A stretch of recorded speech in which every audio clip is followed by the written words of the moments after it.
Le swafa man malo Yesu Keriso le ao le ekalesia. E whaatalofa mwhawhelo iai le mamalu o le maftanga tina. O le matanga luenga California i saute. Whaatulau atu. I outou pa ia. Pa ia masa e le ngawhatau lima ina i se whaamtalanga. O lo ni whaatau waa. Le suo o tau whatuo le autoina, whatuo o whawhiangainga, whatuo wa wao. Le loa loa o tātou mtanga luenga, o whatuo ia whionga i ti a kono, ia e maise foi, o tātou tina mātutua, o tau alo teine ma o tātou whanau, whamalo lava, whamalo tau wasa, whamalo malanga, wa tatou tu vai mai nei ma tu lata fai unga o le nei tau sanga ai whaatai na whaafetai wa mori o mai lo tau soifua i le anga le lei ma le anga le lei tau si mai o le atua ia i tatou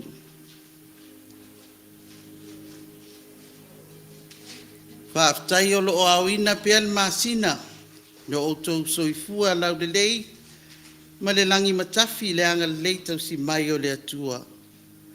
Ma lol folau, ma lol fatoa toa, fa aftai fo i ngā lulue. Ia tu maula ia o le vi inga o le atua, ma le faa manu e le au noa, se iau o lava i le faa vavau, ta alofa lava. Ai o maia, ma tanga luenga o California i saute, o le atatou tapua i atu i le atua. Se i lau tutu mai.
Tua a toa mo uluma, o e whae e mai fo i lo a au i lunga i a te au. O le poto lea e sili o na whaingata i a te au. Ua maua lunga o te le mawhaia. Te o tātou te talo.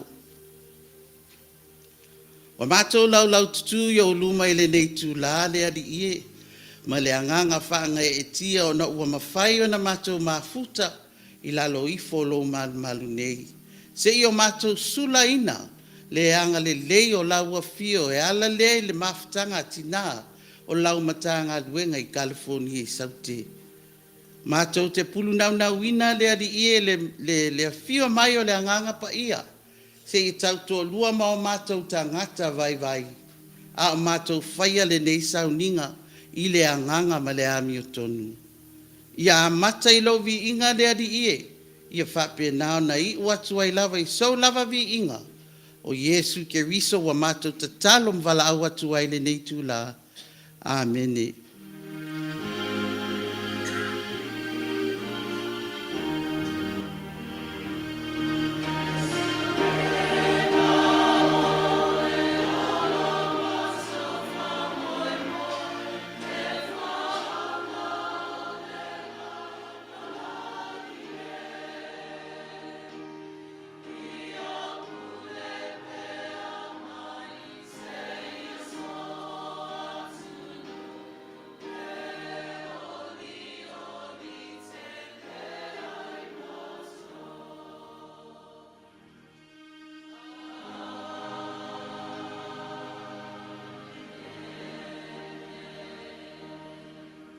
a o tātou laulau tutu pea, on sa me tātou mawhtanga temil nei, ia ona e, ua le valawa ni aso man masina tātou te le I toi whelo ai.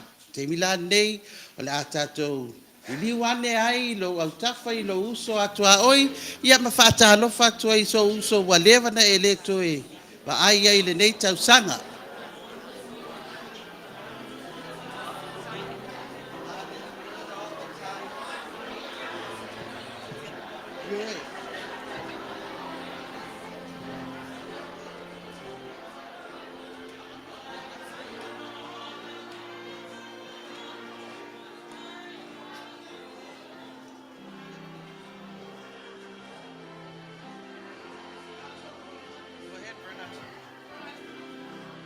O Yesu o le vine moni.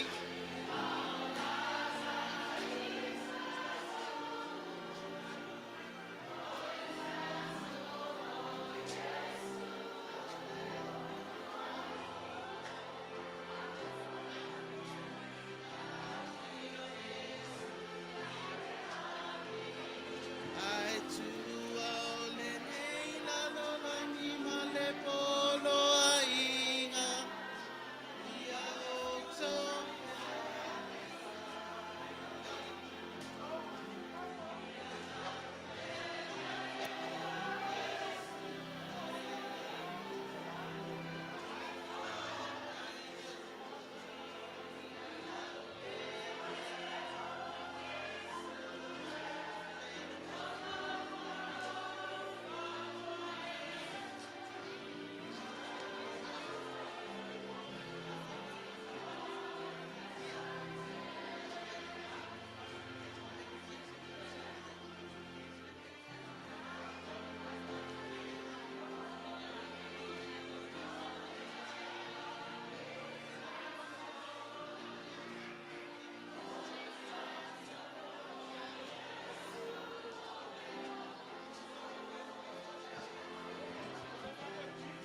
Na fio Yesu ilela.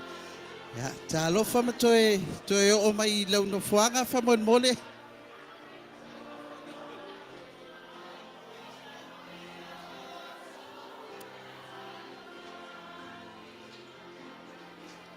Ya la upele o Yesu e.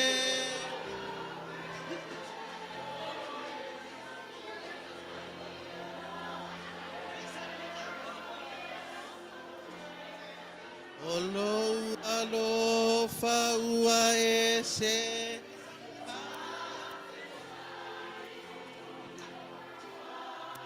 Taitele.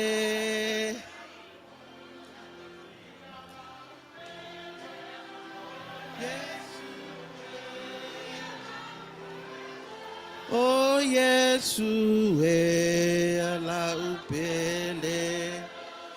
Su e olo alo fa ua ese.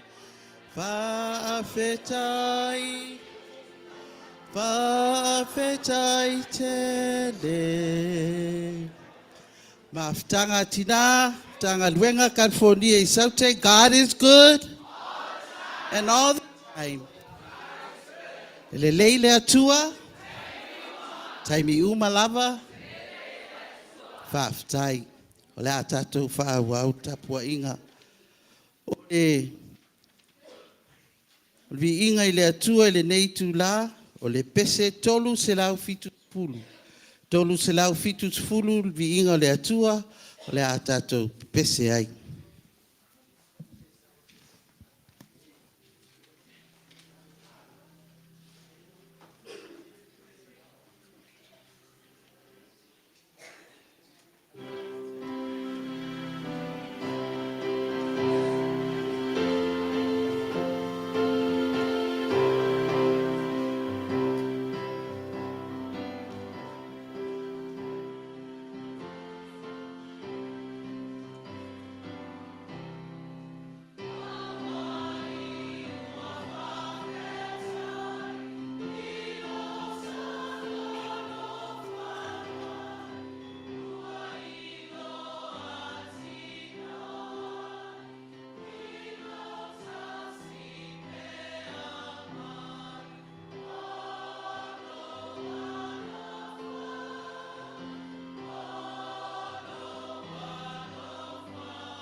Minei, la tuina tu ai loa le avanoa i le whailau tusi o le tātou mtanga luenga, mo le tō laulauina o nai o tātou uso ati nā ua māliliu ma mapu atu i ao alofa o le alii. Le whaitua o le whaiwhiau, tu lima le fo'i manga, le avanoa lea mo le sunga i le whailau tusi.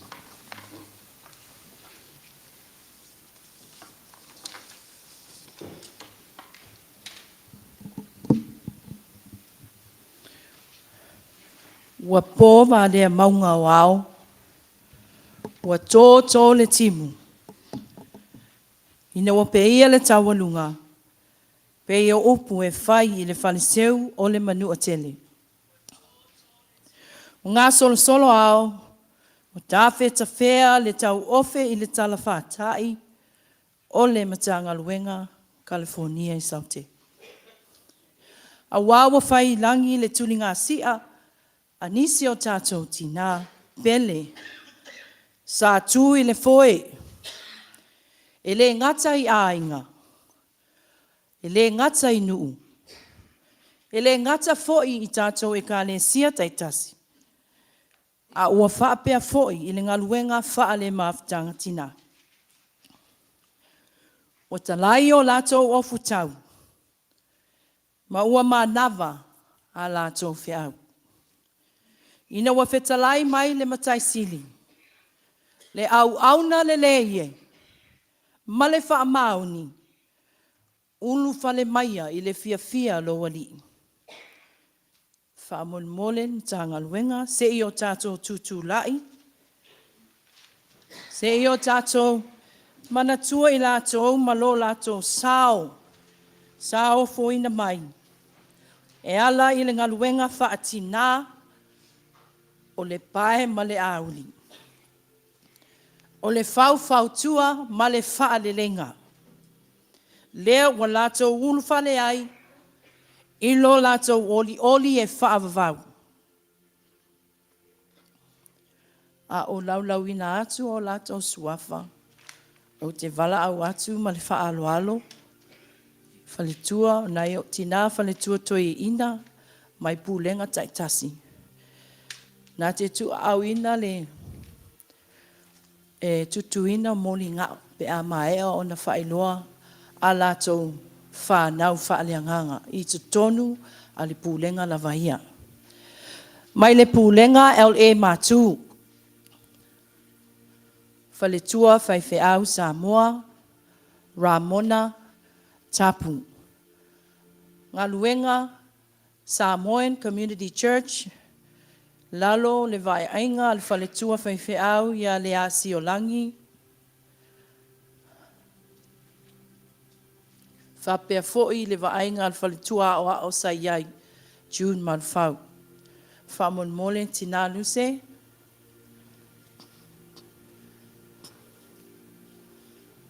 There's one, yeah.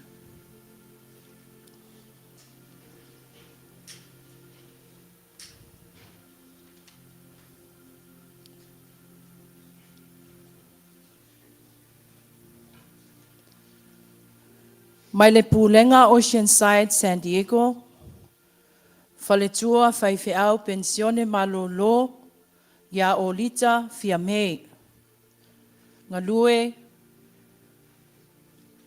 toafa o le tale lelei, Arizona. Whaletua tina Senorita whaamon mole,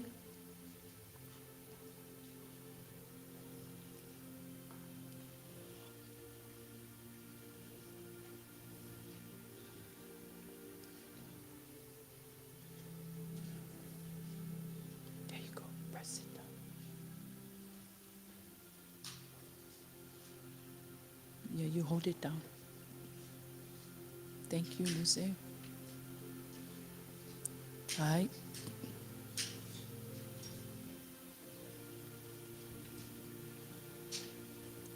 Mai le pūlenga LA Saute. Tina e ka lesia ia fia tangata a ka pē. Ngā lue United Samoan Church i lalo le vaavaenga whaltua whiangainga ia alisi taito. Lilia atua tasi tō, Tina e Kalesia, ngā luenga United Samoan Church, lalo le vaavaainga faletua, alisi taito.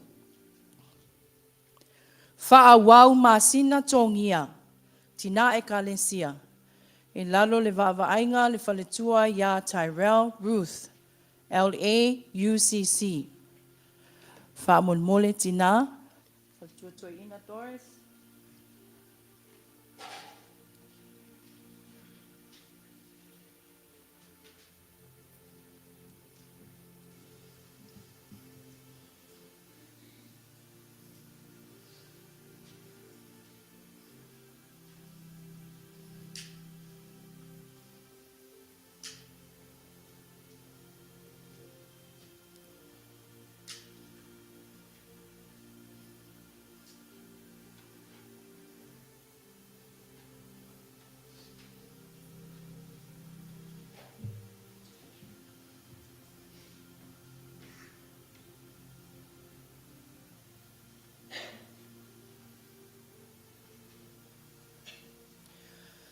Se io tato pese fatasi, le pese lua se lau i vasfulu maltasi. Le maotai, le la, i o iai, le fi, le mu.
Alala mai lalo whaamonmone, whaaftai.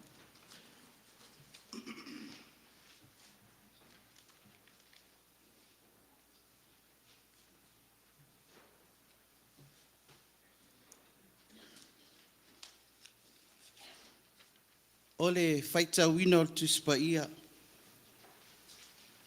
Tu si filia mo i tātou le nei tae au. Mai le whianga inga tuai. O le tusi on mua tupu. Ma tā upu is food fitu. O le a tātou faitau whiawa wa i mai. Mai le fwai upu e valu.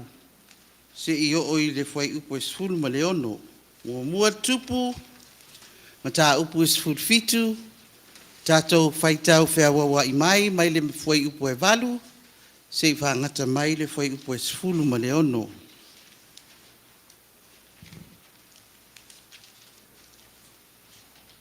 Whaafonga maia, i le awhionga pa ia tātou atua. O na o mai ai leo le awhionga le ali i a te ia o whapea mai.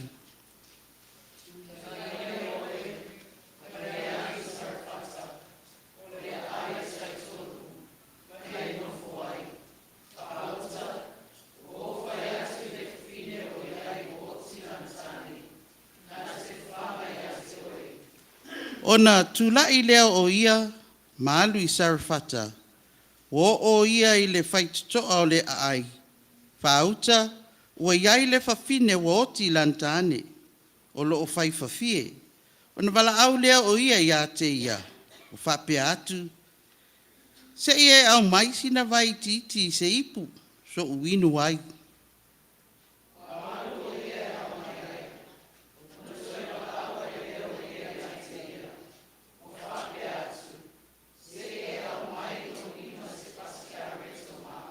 Ona tali mai lea o ia, lo soifua le ali I lo watua, E lei te poto ia reto ia te au. Wa na o le luutanga o falawa i le kate. Masina swa u i titi il fangu. Fauta, wa o fai nei ni fafie se lua. Ina ia o walu, ma o tunu ai ma ua masia utamtane. Ma te ai ai, ona ma oti ai lea.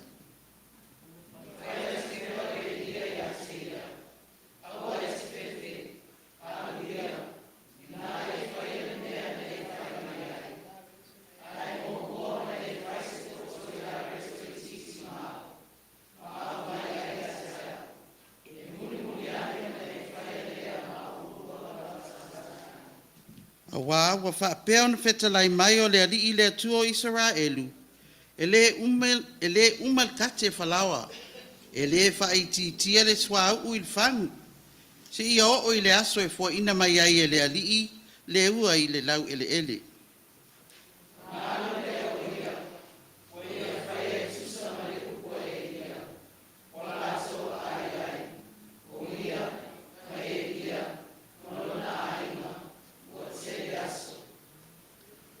Sa le umal whalawa il kate. Sa le whaiti tia fo i le swa u il fangu. E tusa ma le awhionga le ali i na whai atu ai e lia. Mai le whianga inga fou. Vangi lia ma reko o ia Luka, lonta upu e wha. Foi upu e luas furu ma le ono. Mai le whianga inga fou. Luka, lonta upu e wha. Tato whai tau wha atasi le foi upu e luas furu ma le ono. A maua tatou whaitau whaatas. Ai le ia wina atu e lia i so latou, ua na o sari fata le ayo saitonu, i le fafine wo oti e lantane.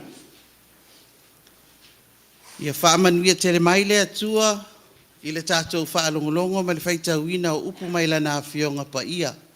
Ma ia tu maupea ia te ia o lona lava vi inga, nei se ia o i le whaavavau, whaavavau lava. Amene. O le atatou toi vi atu i le atua, i le pese se lau fast food malfa. Se lau fast food malfa, pese o le atatou toi pese whaatasi ai.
Te mine o le a tula ia tulo tātou sui, o tō fia e mōlia o tātou tātusanga i nei tūlā. O le tātusanga o le whaaftai, whatua le a oa o Soswani, Felosiai, Matautia, mai le pūlenga e o le mātū.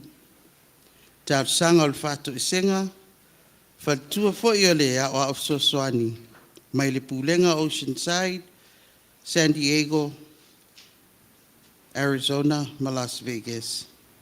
O le whatua ia Ailini Siliva. A tasi ai mo tātou tātusanga o le mana onga. Saunia lea le whatua o ti a kono, tu pesina salatielu. Mai le pūlenga e o le mātū. Maftanga tina. Tātou whaamaulalo atu o tau loto. Tu whaatasi o tātou finangalo. Ai se i o tātou saili le atua. E ala i a tātou tātusanga. Tātou ifo matitalo i le atua.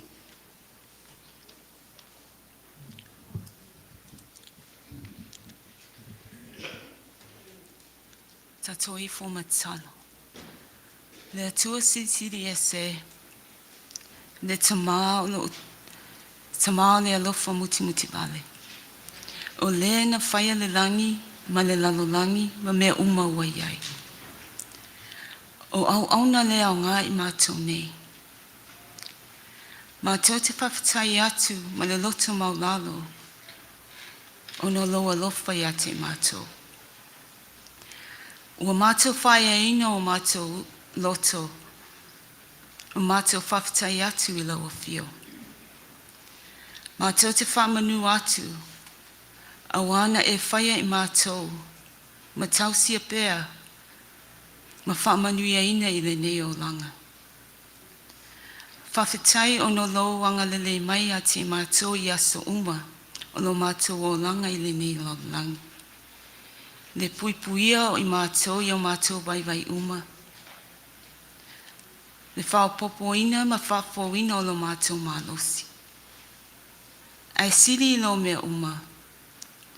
O loa lofa I le ma whaatatauina.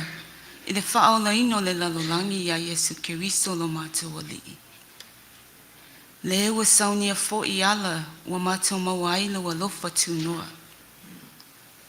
Le fo I wa alai o na mātou whaamoe le o la fo e whaavavau. Mātou te whātunga atu, ia lofa whesoasoani mai a te mātou. Ne ia mātou la ngona ma le loto atoa le whawhitai tele I laua whio. E tusa maloa lofa, mavivi I atu, e le ngata I o mātou langutu, a o mātou o langa. I le tuuina atu o mātou lava, e au auna, ma sava vali I o luma I ala tonu, ma le whaamaoni I aso umalava. O mātou talo lea e ala ia Yesu Keriso lo mātou o lii. Ia te ia, whaatasi ma laua whio ma le anganga pa ia, le mamalu ma le vi inga ia o le whaavavau lava.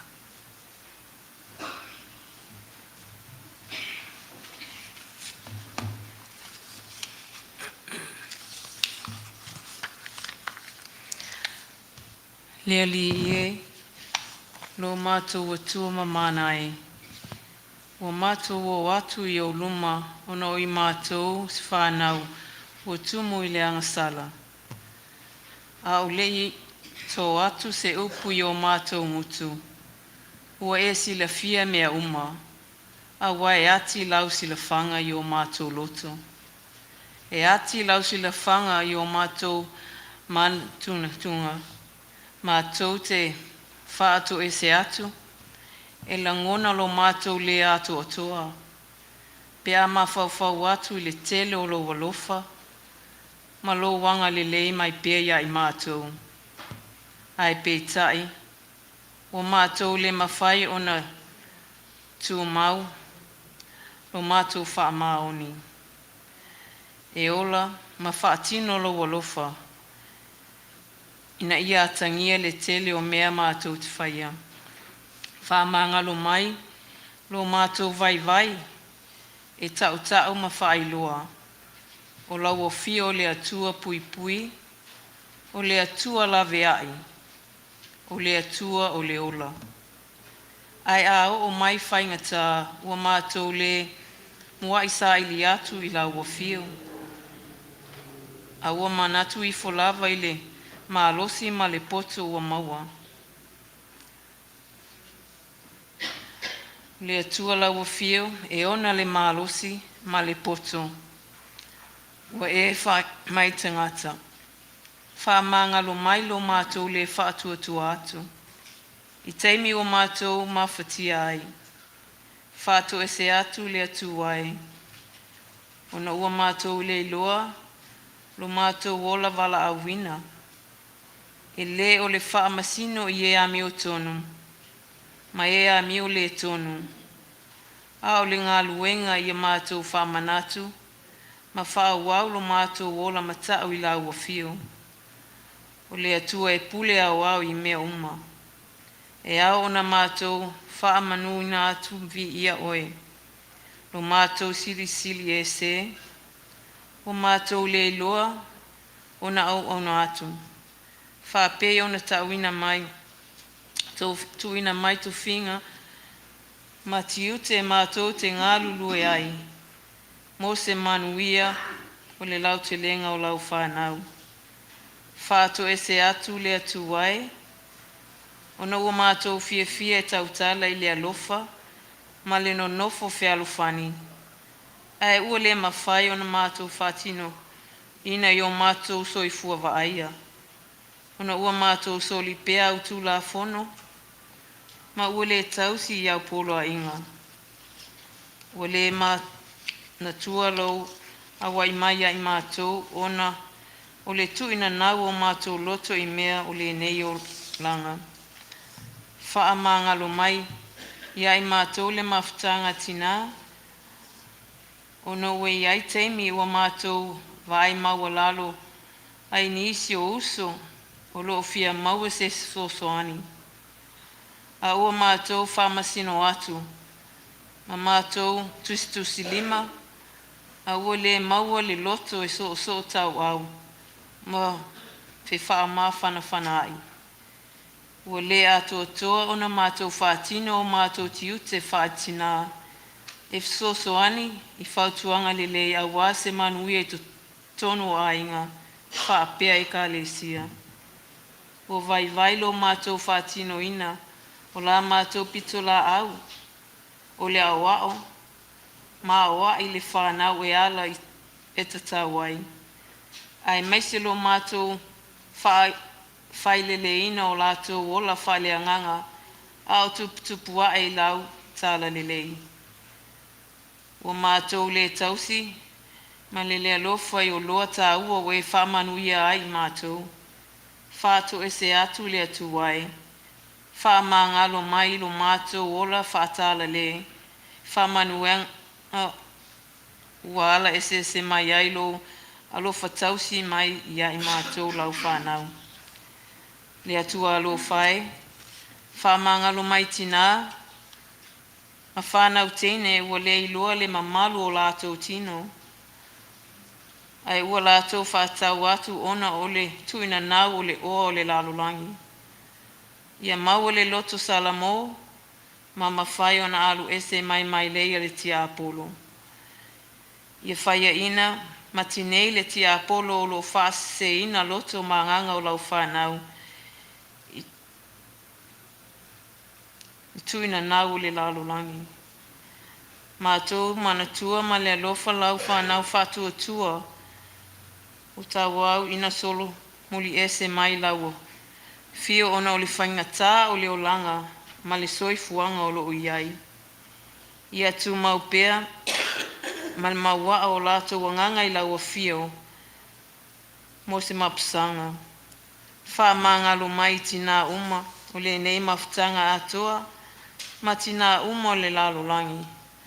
Ona ua mātou le mawhai ona wha mangalo atu i e o whai fili mai ma tau mawhai e la matia ia i mātou.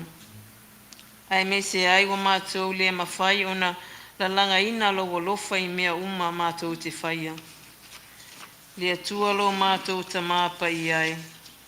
Mātou te whātu e se atu. Ona ole fe foi o lo mātou loto salamo. I le aso, ma le aso. Whapea ai le ngalo ngō fio le sa tauro. O le whailonga o lo maliu whaalava au. Ona o a mātou wa sala. E langona ai lava le mātou le ato toa pe a mawhawhau atu i pōpuanga na o ai lau wa fio. Ai ua mātou le mawhaia o na maua le loto maulalo ma le loto fe whaamanga loa ai o le etasi le isi. Whaamanga lo mai lau wa fio le mātou paie whaita wina lau tusi paia matatalo ilo wanganga paia. E whaamatala loto winga tā ua ma le lo loto lau a fionga paia ma o mātou o langa. Le atua alo whae, mātou te whātu e se atu, ona ua le mawhai ona vea i mātou mau au auna. E whātupu ina alo file mu, ma le no nofo fe alufani. Te ele manu anua i mea ua mātou wanga sala ai i o luma. O anga sala lilo au le tangata lava ia. Alofa ma whaamanga lo mai i mātou uma. Se e alofa mai le tama ai. Sau wina i mātou uma i le vaiola le whenga inga fōia ki riso Yesu. O lena maliu ma toe tū. Mo le mātou whaamanga lo ina. Ina ia whaole ina ai mātou. Ma whaafo ina ai mo lo fina ngalo. I lo lava suafa pele Yesu. Le whaola o mātou tatalo atu ai.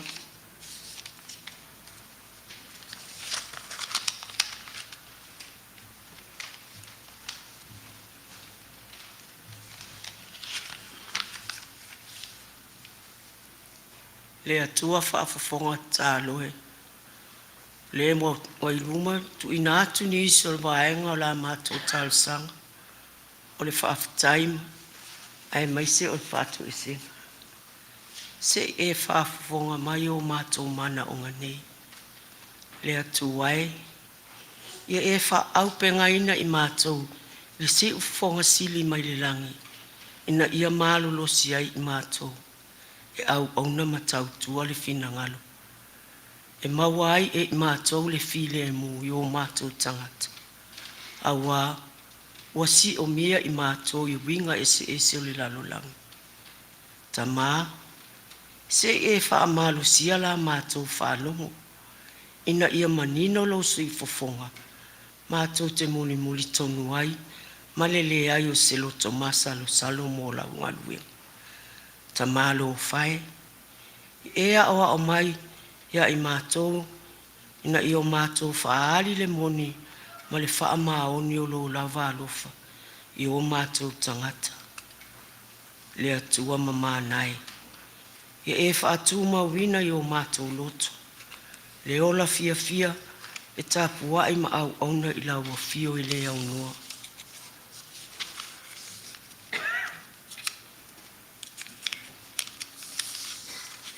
Ta mapa i ai.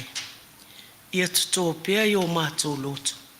Ma fatu o lo mātou tali tonunga. Wa umana e saunia awala umamo i mātou lau whanau. Ina ia mātou tausi. Ma le wha maoni i lau whea ngainga. Wa umana e a oa o maia i mātou. Ina ia mātou bolai. Ina ia whaonga ai o mātou waso o tutoe. E au nai, ma tau tua le whi au, ma le ngaluenga o le tala le le, mō lo malo. Ina ia nofo i o mātou loto, ma manatu, ma nganga o lau whanau, wha atua. Wha amalo lo i e o mama i le tino, i so se nofoanga. Wha amawhana i e, wa motu sia le mawhatanga, i malanga le maliu ma le oti. La vea i lau fio i e wale mautonu, ono o mea tutupu i tutonu o ainga. Ai maisi o lau e kale e sia. Wana o lau fio lama, e mawai e i mātou le tani.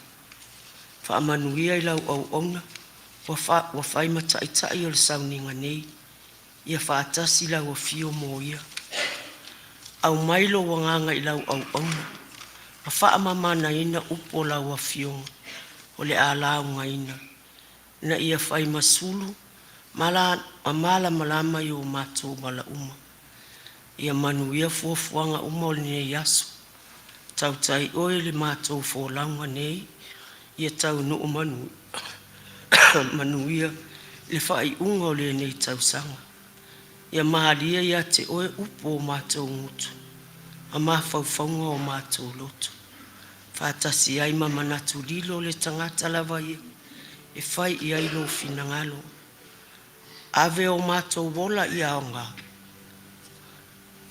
E whai ai lau fi au. Ave o mātou aso watoi. E vi I ai lau a fio. Ia e talia I mātou I le ola e whaavavau. I le suafo Yesu ke wisolo mātou o whaole. Amen.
Taimili nei, o le a tūlai atu ai loa tātou whailaunga mo nei aso.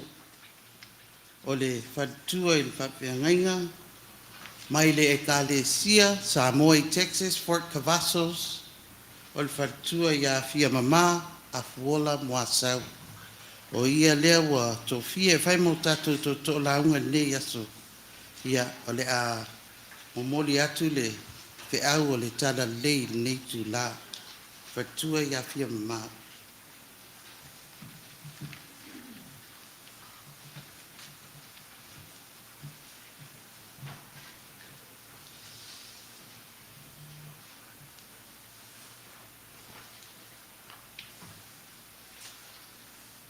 O te tula I atu I le awa tele ma le whaalo alo e te tau ai. O sori tu ina ai le mamanu le nei tau au fianga. Le mafutanga ti nao le matanga luenga. O le nawa uma na whaafeilo I atu le whale tua o le sunga le toina. O le tai fo I o le sauninga. O le ale eto o iai se whamatalanga.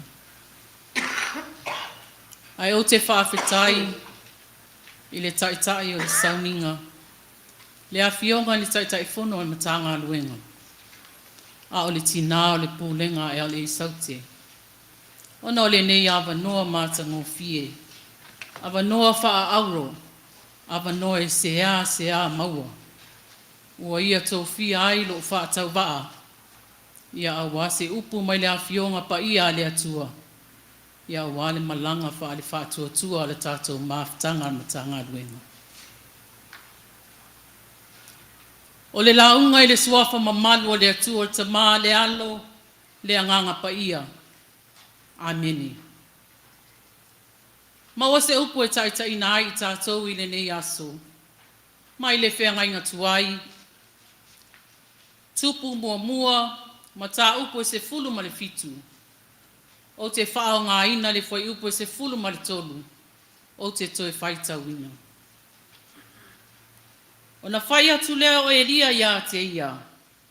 Aua e te whewhe. Aluia, Ina e whai ale mea na e whai mai ai. Ai mua e whai se pōtoi a reto I titi mau. Ma au mai I a te au.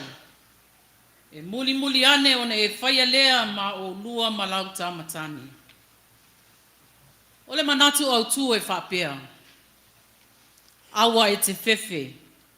E ta tala atu o lima mo le atua. A whaalangi le tūpā tina matamaitai le ngangana masani. Ona whapea lea. O le tūpā vai. Ai a whaleo loa le fuaitau o lau I vilu iai le atunuu. E au le ina I lawa tina. Ona ese lea o le vaai a sa moa I le tūpā vai. E peisea I o le ina I lawa tina. O le tūpā whai mea mawhai. E sili atu o na whili ngā, na I lo le tūpā o tamā. Peitai. E ui so tātou mā losi e whaatino ai ngā ruenga whai to tono o māwhutanga. Tātou te ave lava le wha mua I o tātou tamā. E matua lava I ate I lātou le tu. E pau lava le mea ina o lātou si la fia. E peo ngā ngana tamaiti. E le inu vai po I o tātou tina. E le māsalo I le te leo lau sao tina I le tautua ina o le atua malona fina ngalo.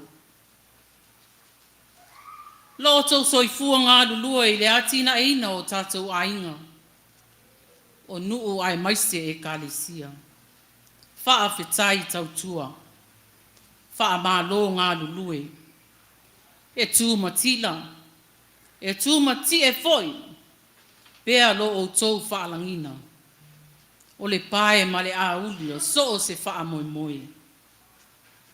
A o se wha soa wha le anganga.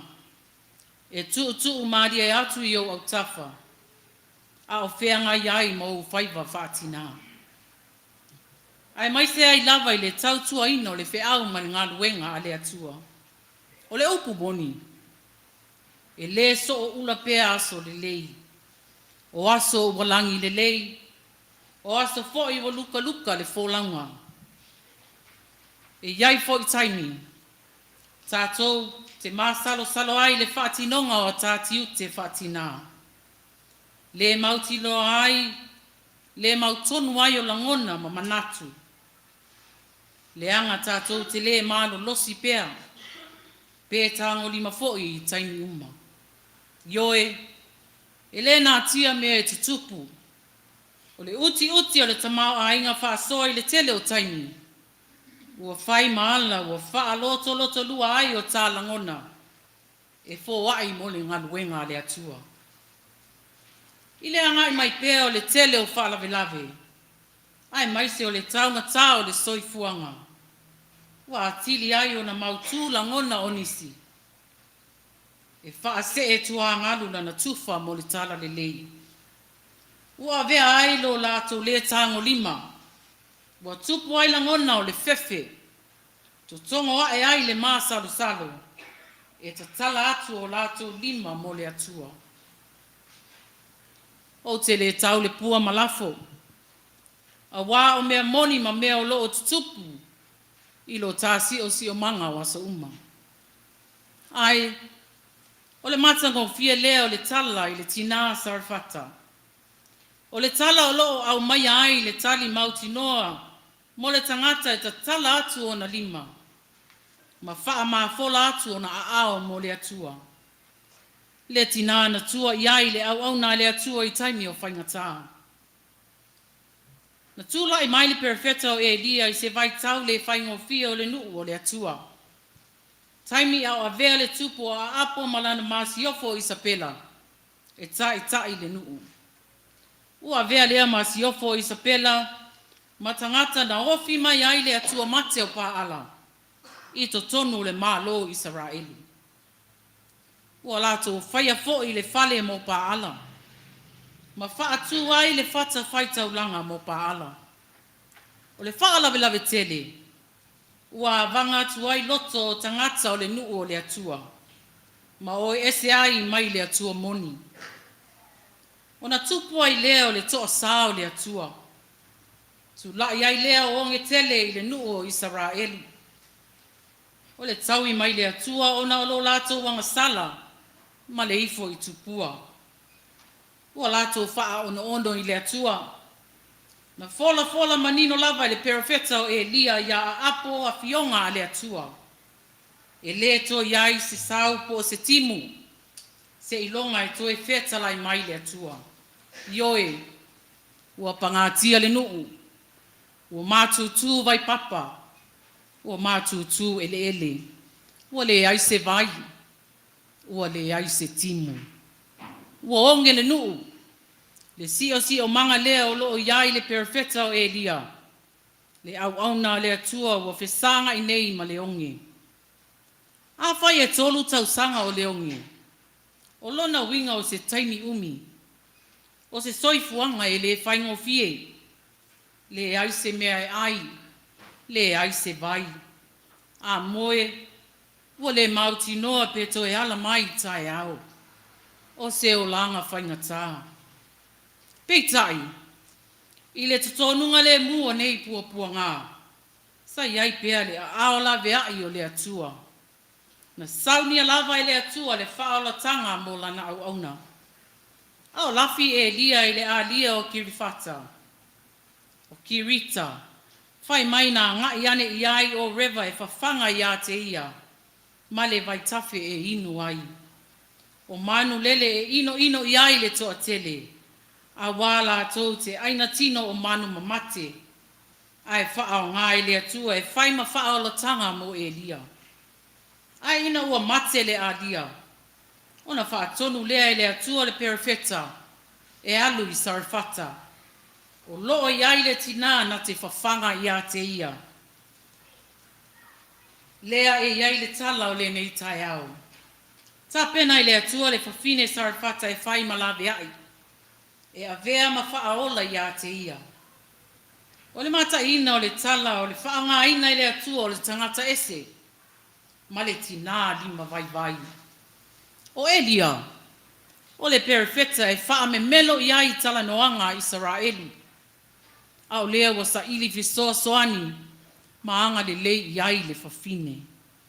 E leo se whawhine mai Israeli, o le whawhine saitonu.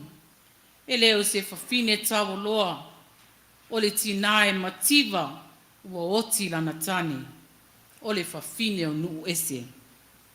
E tau nu watu Elia, o loo tā pena le toi tau maftanga, a le tina malana tama. O le winga o le tala, toi pau lava lea o le whaasoa watu toi, o na whaataritari lea i le taimi e o mai ai le oti. E leo se filifininga whaingo fie na whea ngai ma le nei tina. Taimi o le mautonu. Taimi o le tango lima. Taimi o le tau whaasoa. A o leo o talo sanga mai le perafeta a le atua. Mo se vai ma se tau mawhtanga. E tau mawhai lava e wha maulu se vai o le nei tina. Mala ngona lona mawhatia ma le mawhatu o lana awenga. Ai se a. O tangata o talioti. Ua le mautino a fo i le toe ala mai i le tae au. Ai ese le mana i o upo le au na le atua. O upo e whaatupu wha moe. E whaatupu whaatuatua. E whaatupu malosi. Whai mai. Aua e te fefe. Aluia.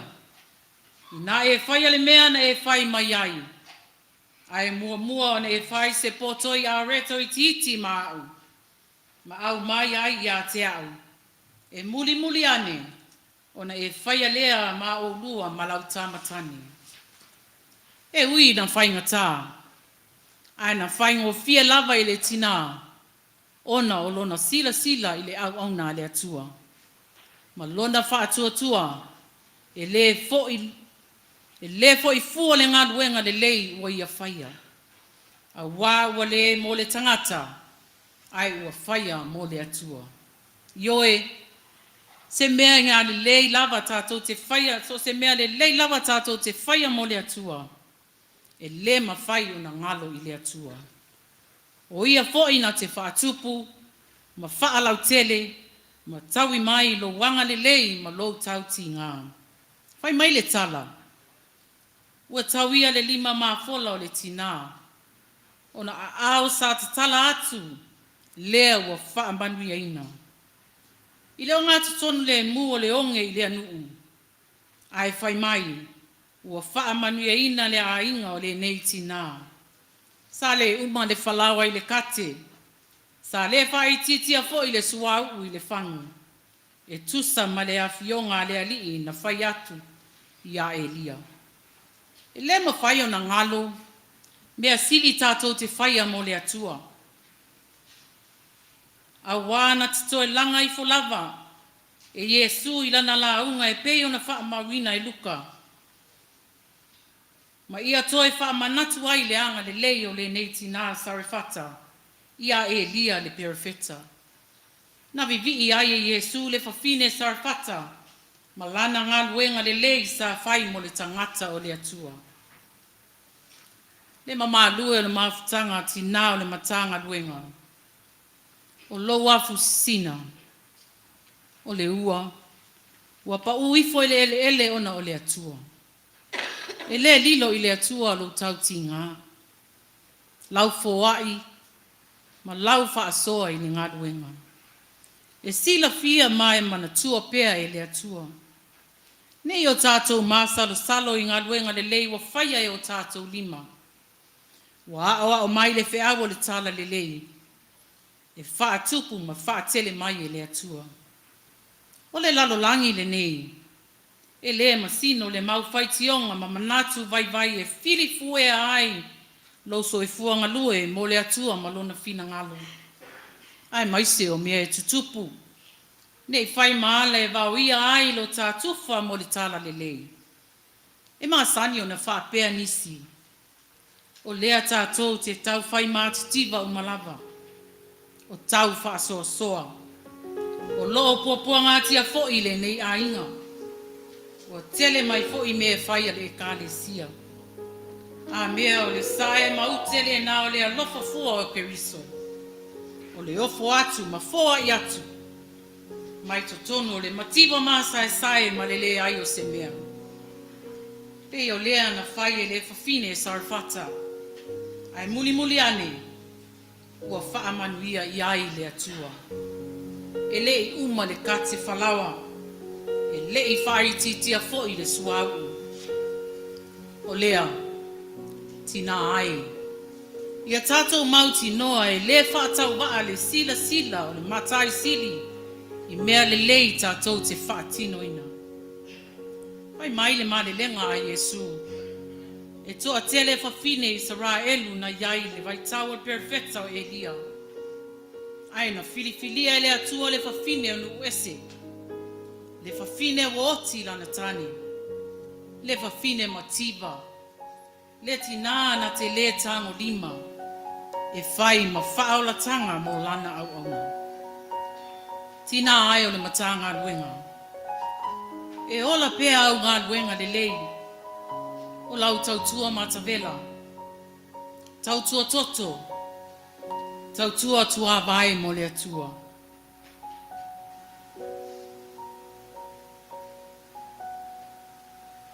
E le mawhai o na lilo.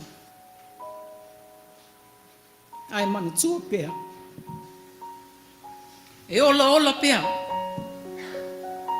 E mumu pea. Ma mana tua pea. Wa unga luenga e muli mai lava. Lona taui. E manuia ai lo ainga. E manuia ai lau whanau. Manuia whanau o lau whanau. Ioe. Pai mai le perfeta le atua. Awa e te fefe. Aluia e nā whaia o le nā mea. Tina ai. Awa tātou te fefefe. E ta tala atu o tā 5 i le atua. Awa o le atua. O ia lava o le pongai o manuia o malava. E le ifefe pe masa stalo le alofa o le atua le lalolani. Na tala mai o na aolofa. Ma ia awina mai lo na aropele to tasi. Ina ia le whano se tasi. O e whātua ia te ia. A ia e maua ma o maua. Le ola e whaapavau. Whaapavau lava. Amen.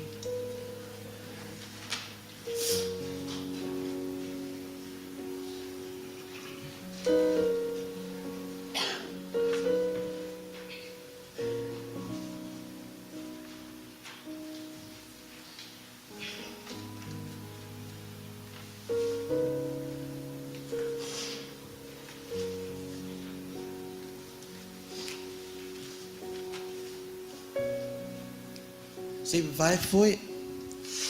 A pata to tu lai mau su fa tasi mai pesele Sunday school. Love of God is so wonderful, the love of God. Love of God is so wonderful, oh, wonderful love. So high, I can't get over it, so low, I can't get under it, so wide, I can't get all of it, oh, wonderful love. One more time, the love of God is so wonderful, love of God is so wonderful, the love of God is so wonderful, oh, wonderful love.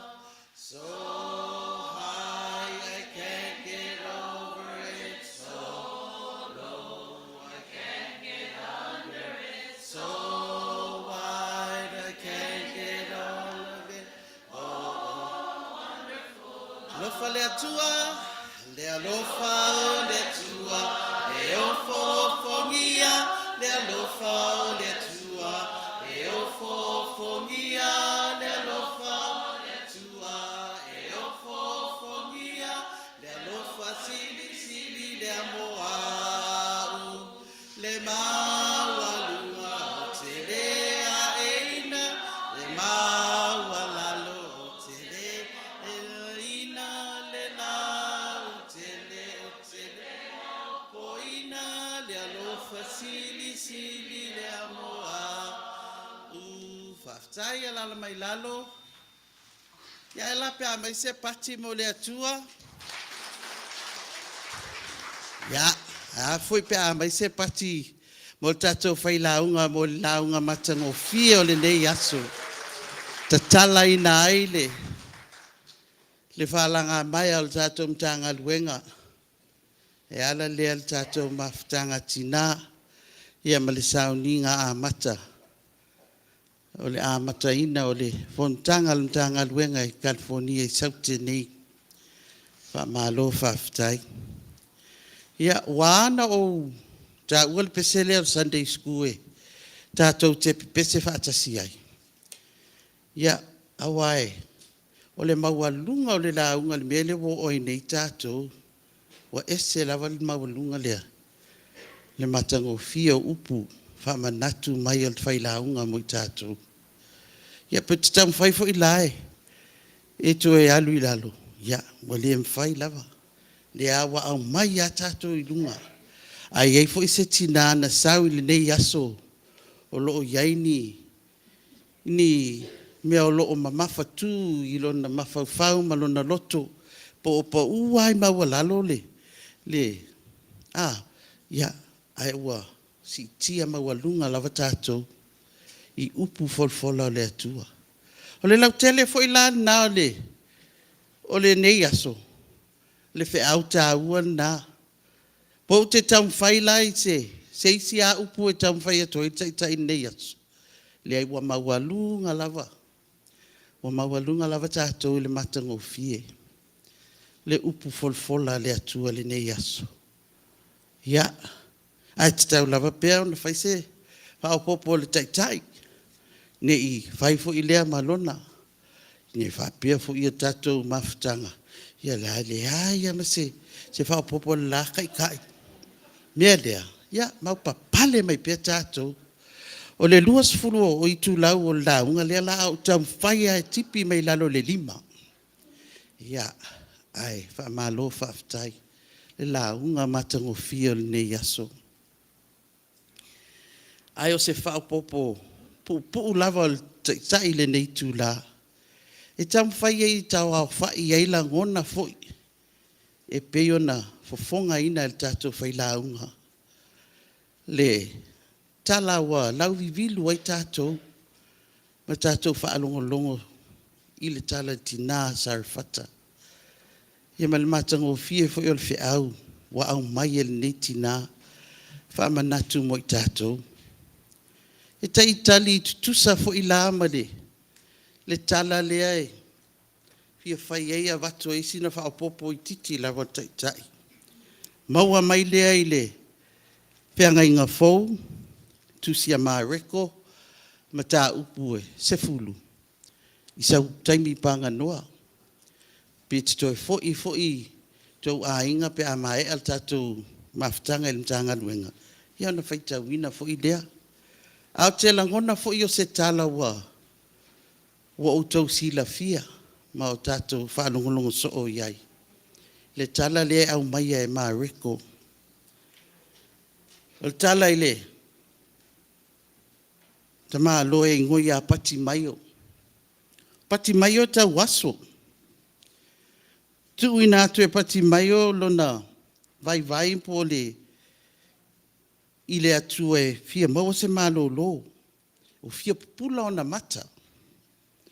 O tau waso wa fia mapu o na mata o na o le mwhai o na vaai.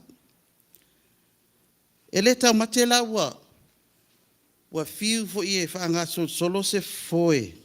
E fofoa I le whaafita audi o loo fia ngai ma le. Ta male ia pati maio. Wa moni ai la upua le tatou watunu.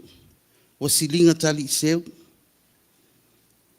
Peitai wala ngona le lei e tau aso. O lo e iai pea lo na wha moe. He still has hope. Le ala nau atu leo pati mai o lea lii. E le o ta ua e maa reko po I whea na wha longo ai pati mai o I lea lii. Ai e le o whamatala ina fo I maa reko pe na wha pe whea na I loa e. Pati mai o le ala e maliu mai ai Yesu. Pau tala le ta ua e tusia maa reko. O pati mai o na nofo I le awala. Ai maliu ane ai Yesu. O na alanga tuai leo pati mai o lea li. Yesu e le alo ta vita. Ia e alofa mai a te au. Tatou masani lea I winga o stangata e tau waso. A lot of us have encountered, blind people with who can't see. Nisi fo I taimi e. Nofo I tangata. Ona ole fefe. Pe fo I ona ta uele. Fai la unga le. Tu langa ele fefe. A olona fefe na ele moe ai le mafau. Ona ole tangata o lawa fia mapu tinga. Fia maua se malo longa. Ona ua le lavatia ta tali le fai ngofia o le ola. Tau mate ma le masalo o le loto. E le whaasolo nofo lan mafau o tangata. E iai wha le tonu o tino. Ai mai se I tangata ta waso. E le tuli fo I se ilonga wa saustasi of soswani ia te ia. Ai ta wivi a maona ti ngā. Ona o nau ta inga. Ia tali le manao o ona ti ngā. Whape nale a nganga o le. A maa reko. I ta waso le tala lea o pati maio. E le I whata tali a pati maio se ilonga e saule ali. Ai na ia tuli loa lava pe ona maua. Na nofo I le awala. Whata tali le ali. Na ia alu e whaafta ia I le ali I le ala.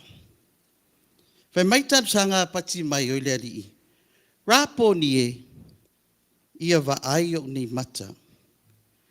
Teacher, let me see again. Watangia mai le tawa nawa nei tawaso, leva ona fia malo lo. Wa leva ona fia vaai o na mata. Awa, amu ia tangata pupula o loo iai, wa ia sila fia mea uma. Peitai o au nei, e tau mate mate lo uloto i mea uma e whaalongo iai. Ele tau mate fo ila wa levon whaalongo ile ave mai o tala o ngā luenga whaola o le alii. A o whaalavelave mat whapongai, nā te le ima whai o na lata lata i le alii. Ele i maua se so ta inga whaal tangata, pe whaale woa pati mai o ia Yesu. Awa a vele tau whonoa pati mai o, ma lona nau ta inga ia pupula o na mata. Maala o le whaalinga o le alofa, tu noa lea o le atua, i tangata ua fia mapu i tinga. Whai mai mariko, ona wa ai loa lea o na mata, muli atuai lea o ia Yesu i le ala. O le tangata tau aso wa pupula, wa malama, ua whai venga ai le atua i lona o langa.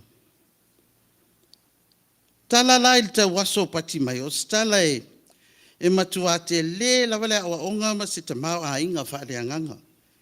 E pei fo i o tala le tina sarafata pe o na tatou whaalongolongo ai mautou whaafonga iai. O lo o tanu mia ai mo le e kale sia ma lana ngā luenga fola i le lalo langi. Tala o lo o whaapupula mai ai e mareko le anganga e tatau o na fua i aile ngā luenga le akalesia. I lona vaitaimi, ma lo tātou fo i vaitaimi mafutanga tina. Whaatusa e mareko so i fua tau tua o le akalesia i le iluai century, i le o langa o le tawaso. Mai le anganga o mareko, le akalesia nofo. Le akalesia nae. O se ekalesia nofo. O le ekalesia na e tau waso. E mawhai fo ina o wha liwina wha pia. O se maftanga tina e nofo. O le ekalesia o le maftanga fo ile na e tau waso. Na te le o mawhai ona wha atino wha tau nuu ona tiu te peo na wala au wina ai. E le ao o le ekalesia. Au mai lai maa rekol nei tala ia pati mai o tau waso. E whai malu i tau mo le au whaalongolongo. Ma wha manatu i le au whatuatua, ina ia whaaloto te tele ai tangata uma, i le ngā luenga le kalesia. Wao nāwa i teimi a tala noas tangata i le, a tau le siti lese o le atua po le alii, po le kewisiano, ia, mauti noa lava e i ulawe le oti. To tele lau whatuatua na mau lato wola. Ona o le tu mau le whatuatuanga ia Yesu Keriso. Ona ua fefefe. Fefefe le ami o tonu, ma tau le ami o tonu. Ua le maunga ngana ai. Whai mai e ano ai foi le au whatuatua na lafo ai tatonunga ia Yesu Keriso. Ona o le matau i le oti. Peitai o i la tona tau fiofi pe ngā luenga tā lai e le Kerisiano e kalesia Kerisiano. O manatu mareko e mana o mia le toe whaapupula o latou mata. Ina ia tu maua i le ali. Le ala lea e toe whaamanatu. Toe whaamanatu e mareko i le kalesia Kerisiano. O le tā ua tele o le tala le nei. Le tau waso pati maio. Tau finga mareko. Mo mia le toe whaapula o mata le kalesia Kerisiano. Wata tau maono mea le toe whaafowina o le ola ngalue a le kalesia. Ta tono le anganga fo i lea mo i tā ua. Le nei tae au. Le tatou maftanga tina mtanga luenga. Ia toe a fua se tae au tutoa. Ma se tae au fou. O le soifua whaale anganga o le kalesia. o le luas futasi century. Ia pei o le tau aso pati mai o. Ele i manofo nofo, ilo na ainga mawhaatatali. A tonu e afe mai stasi o na manui ai lea. Aina sa ili. Fina finau ia maua le ali. Se tau finga. Le nei aso ma nei o na po. O tātou ua, tele o na fifile mu. O relax tele tātou. O file mu le ola whātua ma le ngai oi. O manatu nisi whapia o le pole. Sao lawa le aso mauna ai. God is good. He's going to provide. Atonu e moi. Ai sila foi. Leo lo whaapupula mai e paulo i antustusinga. O le mta upule o le whaatuatua. Pei foi ona whaatuatua le tina sarfata. Ele umal kate, ele umal falawa il kate. Ma le swau uile il fang. Sisters in Christ, faith without works is basically dead faith. Let taona sa whai matato no nofo. Ai ao na tato ngā lulue matautua. Tato woe sa ili le atua. Don't wait for God to come. Don't wait for God to come to you. We need to get up. We need to rise up and search God. Go to God. You see, a major problem with our faith today is that we are so self-centered. We only worry about our problems and our personal issues. Sisters in Christ, when you center your life around yourself, not only are you going to miss out on God's best, but you're robbing another person, another sister in Christ, the joy and the blessings that God wants to give them through you, through me.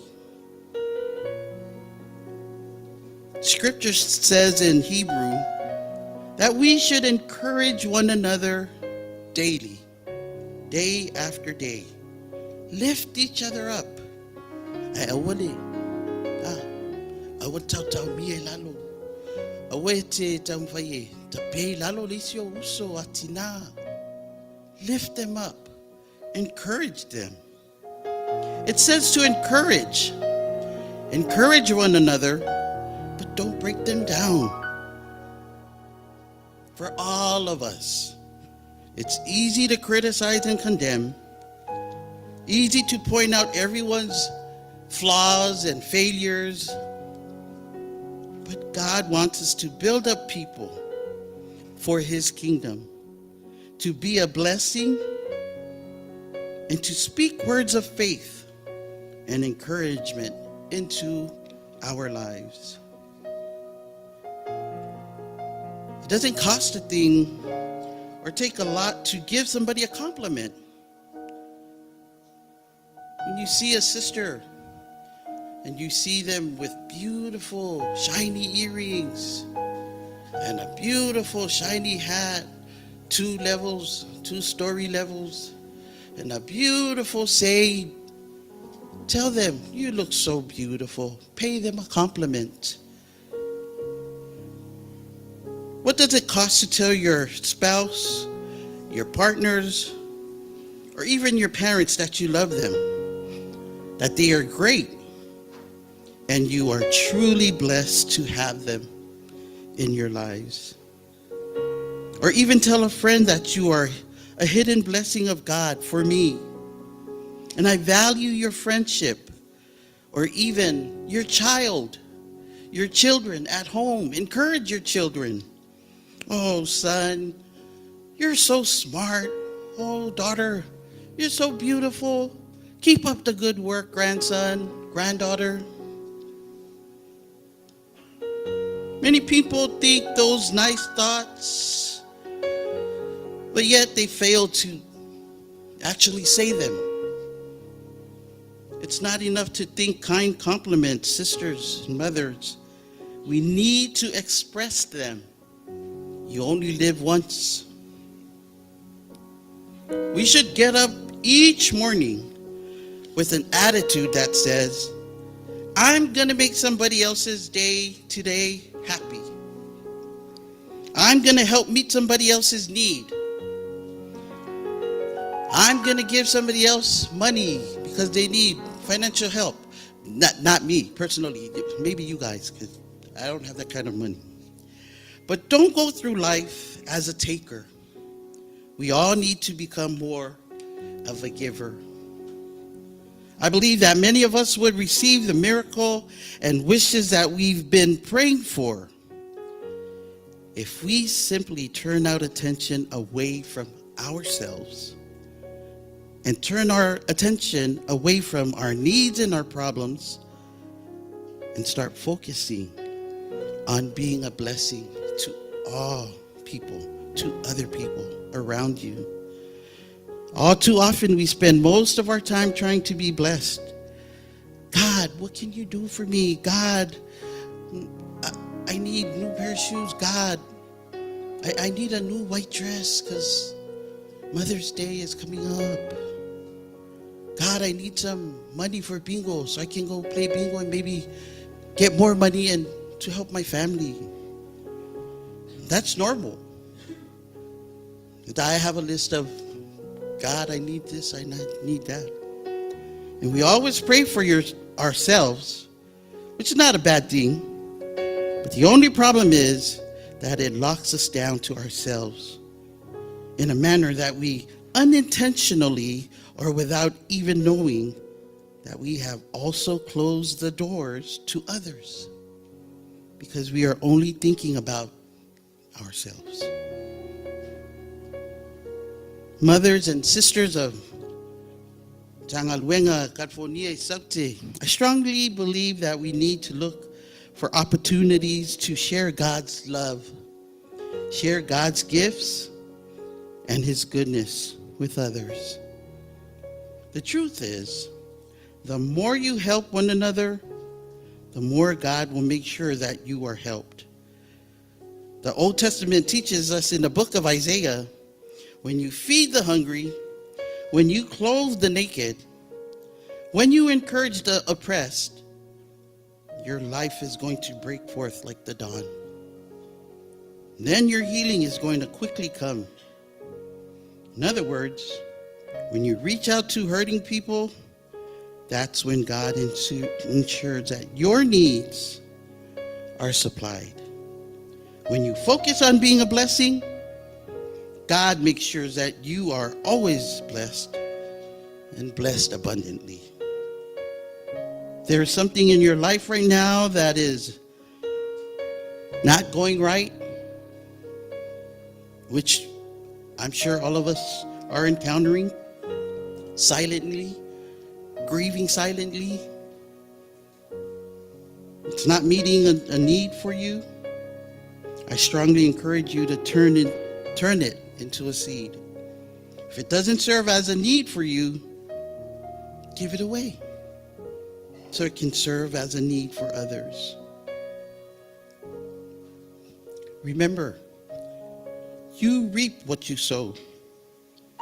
And when you do good for other people, that's when God is going to make sure that His abundant blessings overtakes all of you.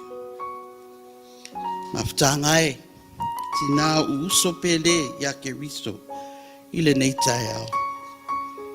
Lo langona, fo i ere ali lo oi mau popo lenga matunga lunga. Ono lo nau ilana ngaluenga. Ni e whape au e tinga ina to atasi e ta wamolen mamafatu o ngaluenga le atua. Ne ai. Lea lava tate o. Tate iai whaatasi a ao mafanfana o le atua. Sila tatou. O tau waso yaso nei. ele o mata he tau aso. A o le loto. E o ai whaai unga ale e kalesia o tau aso. Ele o se mea e tau nā tia nā mea. Whātau aso ina ele loto le alofa ma le wha mawalunga. Le wha alinga na moe miti i aita i tai o le kalesia wa ta oto mai i atu malai. Mose manuia o le ngā ruenga le atua. Ai awane i a vea. Awane i a vea i atu ngalunga. Maala e tau aso ailo tō wha ma le wha autu tanga. Maftanga e. Ele saungu uso manuia. Ai lava o tātou mata. I se va ainga fau e sili atu. I lo le mua. Ai main wang ngana le atu nuu. E tupu mea avea. Ai le tupu mea te upea nā lawe tau te sila fia. Le ngalo le atua lo tau ti ngā i lana ngā luenga. E le mauina fo i sina mea i titi lava o lo wafu lingi. Ono lo loto i lana ngā luenga. God sees it. God sees your heart. O mea ume te fo ai, ma ofo atu mo ngā luenga a le atua.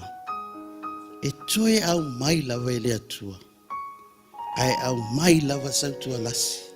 Ma whaate le ina. Mua awheta laile ali i tau waso pati maio. Ina alu ia. O lou whaatua tua, wa e malo lo ai. Pei fo i o whaatua tua o tina sare whata. Na alu lava atu popole lava tina. Aina sau noa ia. E le mawhai o na wha uma le whalao il kate. Pole swaha ui whangu. Ona o lea, o le whaatua tua, ma le loto, o le whai mea sili mo ngā duenga le atua. Na ala le winga o ia upua le ali i. Olona winga, whaawau pea. Whaawau lea. Whaawau ngā duenga whaaola le ali i. Maftanga, nā fo i se awa onga tā ua mo i tātou. Tūlai. Aua tātou nofo. Aua te whaavaivai. Ai whaawau lau ngā luenga wā mata. Ia e whaatua e whaamaoni o le atua. Awa o ia na wala uina i tātou i lana ngā luenga. O lo whaamoe le nā e ta oto.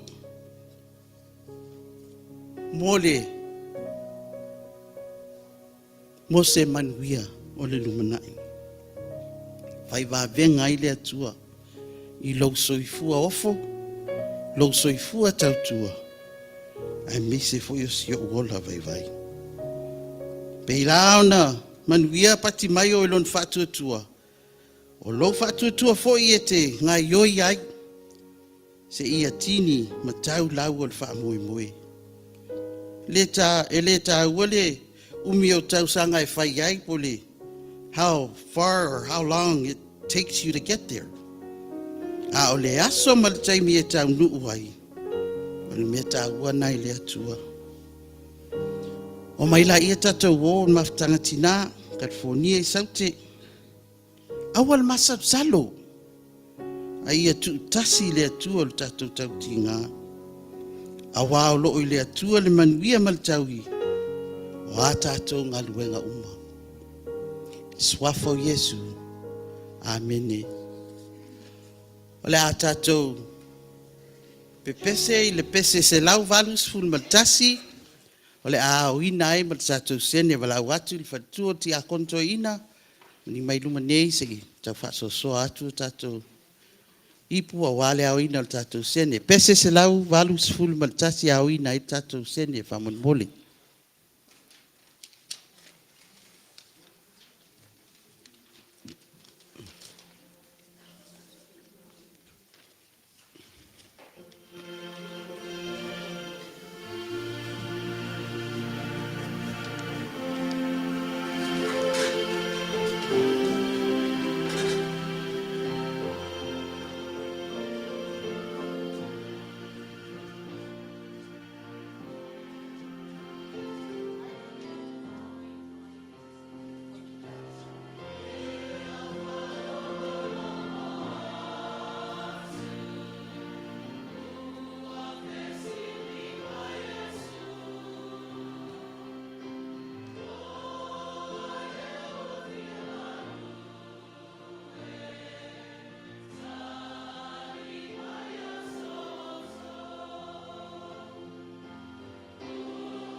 Se o tātou te talo mo foai. Le atua pa I ai. Le atua lava lau o fio. Na e foai mai mo lau whanau. Na e foai mai le tamao a inga I o mātou lima. Wa mātou toi lau tutu le nei tū la le adi ie. O foi na atu la mātou taulanga. Nisi nei o vaenga o au whaamanuianga. Wa mātou o foi na atu. Ina ia whaalelei atili ai pia lau ngā luenga le itu I whafo. Mātou te mawhauwhau lava le adi ie. Le tū noa o loa lofa mo I mātou. Na whaamativa ina ai lau a fio. Ai whaatamau a inga ai mātou. Ono le lawe a I sili na e saunia mo I mātou.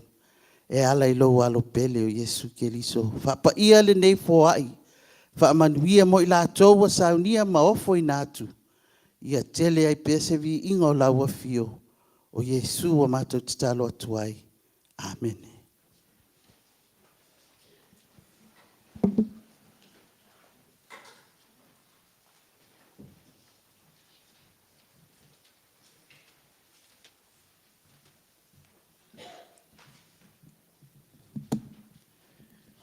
Ia whamalulu atu tatou mawhitanga tina.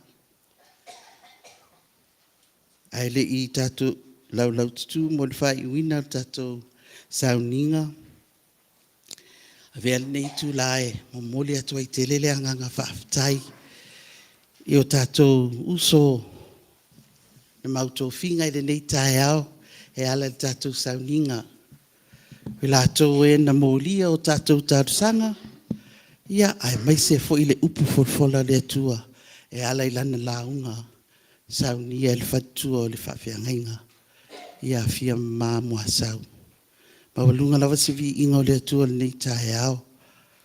Whaafitai tā penpena, ma lo sau niuni, whaafitai le nofo, sau niuni le ngā ruenga le atua, o tātou lawa ia, au taua le atua. La lawa temi e tofi atuai. Pau lava le mea ia, tu lai loa.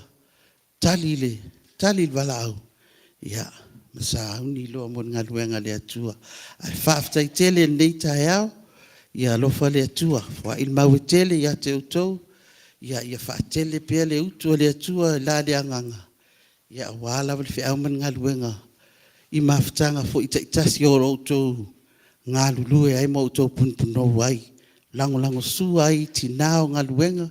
Ia mai se fo ita ina o au tau tina fa de tu o to ina I la o tau pulenga I lea pulenga ma lea pulenga fa malo fa aftai fo I la ua safo ia mole talia fo io o last minute wishes ale al tai ia fa aftai lava I fa tu fo ia fionga ti akono tina ia Verna Panyani ia me se fo ia Fatua ti akono ia evet mao.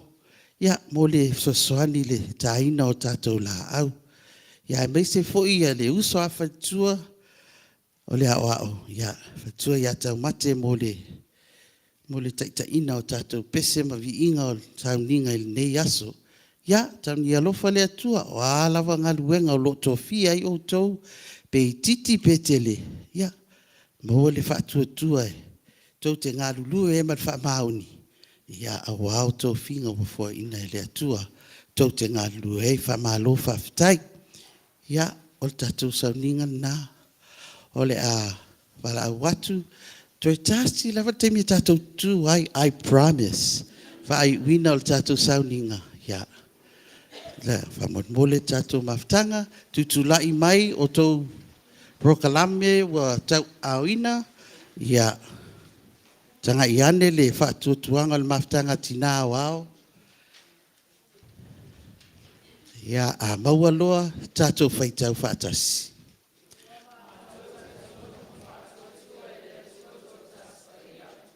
Le atua te maana whaia mea uma. Iesu ke risoro na alo na whaia el whaolatanga e ala I lona liu tino tangata, lona maliu, a toa malona tuertu man malo mai le tungama. O le atua le anganga pa ia.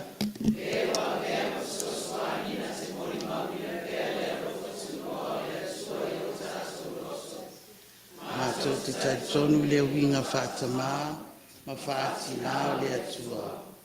Lo malutia ma tausia tangata uma I lalo o na au e whaavavau. E peo na whai maile perifeta o Isaia. E whaapeo le moana o whawhitai o lana toloa I lalo o na apa au. O lo whaapea na lava lo tātou tamai lana whanau. Mātou te taitonu le mawhtanga le kālesia, o le tino o te liso le ao le kālesia. E peo na tāua o soro paulu. E whaapeo I tutino e tele tino e tasa. E whaapea tātou e to tele o tino e tasi a ke riso. Ina o whaapea mai I tutino. Si o tātou te talo. Ia tūmau mai o mātou lunga, ma lunga o le nei mawhtanga tina. Ma tānga luenga I California I saute. Ai meise ai o tina umai le lalolangi atua. Le fi le mua o e le atua e whaavavau. Le alofa tutu loa o oe le atua. E ai meise ai le mawhtanga le motusia. Male anganga pa ia. Nei maaso umalava. Whaavau lava. Amen.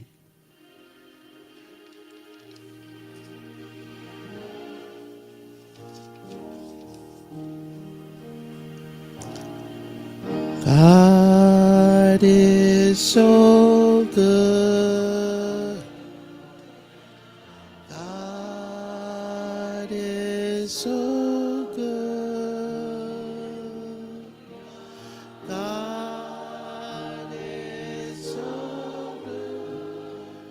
He's so good to me.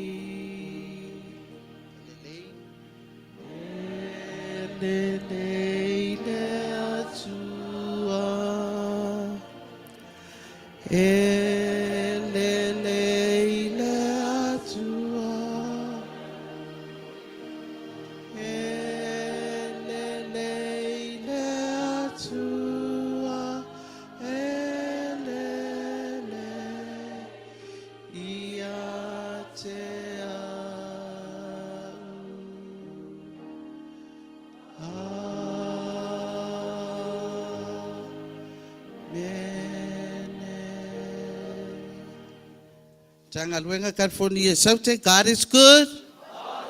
And all the time. E lei le atua. Temi uma lava. Tai.